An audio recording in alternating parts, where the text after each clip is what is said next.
Have you ever thought about taking the plunge and diving into buying a cottage on the shores of Lake Huron? I know it can be an exciting dream of that lakeside living, but I'm here to share the good, the bad, and the ugly before you make a large investment that you could come to regret. Hi, my name is Megan Proper, and I'm a local Huron County realtor helping families and retired couples find their dream properties near Lake Huron. I'll be straight with you. This list is going to contain a lot more cons than pros because let's face it, our minds are naturally going to understand the pros of buying a cottage, but seem to neglect the downfalls. So let's get into it. Starting from the top, here we go with the pros. Pro number one, the fun, of course. No one buys a cottage without the full intention of making some great memories playing by the lake, swimming, fishing, building sand castles, roasting marshmallows by the campfire, and so on. So I don't think I need to go in depth on this point. Pro number two that draws people to Lake Huron are the undeniable, breathtaking sunsets that you will experience. All beaches face west on Lake Huron, so you can enjoy evening activities taking in Mother Nature's spectacular sunset. Pro number three is your return on investment. If you're not buying a cottage for retirement, you're most likely purchasing one to build on your portfolio of hard assets. A cottage can be a great investment, especially if you find a good location, are able to rent it, have easy access to the beach, are able to make a few updates to the property, and sell within an affordable price bracket. Always be prepared to keep the property for a few years to build the equity and the possibility of longer days on market when you're ready to sell. Overall, waterfront properties hold their value very well. As I could individually list more pros, all I would be doing is pulling apart the category of fun to make this list seem larger. So let's dive right into the cons. Number 10 is seasonality. Not all cottages are operational year-round. Since Huron County is primarily located in the snowbelt, you need to make sure that you know if you're purchasing a 4-season or a 3-season cottage. If you are open to buying a 3-season cottage, is it possible to convert it into a 4-season to use all year long? If it's not, make sure that you know how to winterize it, or you could have bursting pipes along with other damage from not properly taking care of your investment. Con number 9 is access. While searching for a cottage near Lake Huron, you're going to come across cottages that are located on unmaintained roads, shared roads, and shared driveways. Additionally, you need to know at every property, how is the beach accessed? Many cottages have a large staircase leading down to the water. 1, are the stairs safe? Because many of them get damaged by erosion and may not even make it down to the water. If they are in good shape, are you prepared to trek your beach stuff up and down 100+ stairs every day at the cottage? And make no mistake, I'm not joking. I have seen so many properties that have 30 to 80+ staircases. So if you're ready to go up and down on those stairs, then that's fine, but just keep that in mind. With those, you need to understand the costs that are associated with any of those possibilities. Number 8 is the beaches. Why are beaches on my cons list? Well, let me tell you. This is why I'm here. Lake Huron can have amazing beaches, but they can also have really crappy ones. Erosion is taking a toll on our shorelines, and many areas have very rocky beaches, and our lakes have risen, thus eliminating a lot of the beach area. If you are buying a cottage strictly for the beaches, you need to talk to a realtor who knows the areas that will have sandy shores that you're looking for. Number 7 is topography.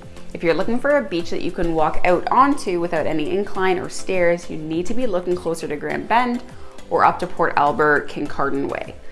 Most of the in-between cottages like Cottage, Bayfield, and Central Huron are going to be situated on a large bluff. When looking at a property online, see if they have any photos of the staircase or mention anything in the listing about the access to the water. Something along the lines of a few short steps to the beach can sometimes translate to 30+ steps down from my experience. Have someone on your side who knows and can investigate how easy it is to get to the beach. Also, some of these properties won't have flat yards, so if you plan to play long games or have the kids run around, you need to know the area well, or it could be dangerous for your young family. Number 6 is parking.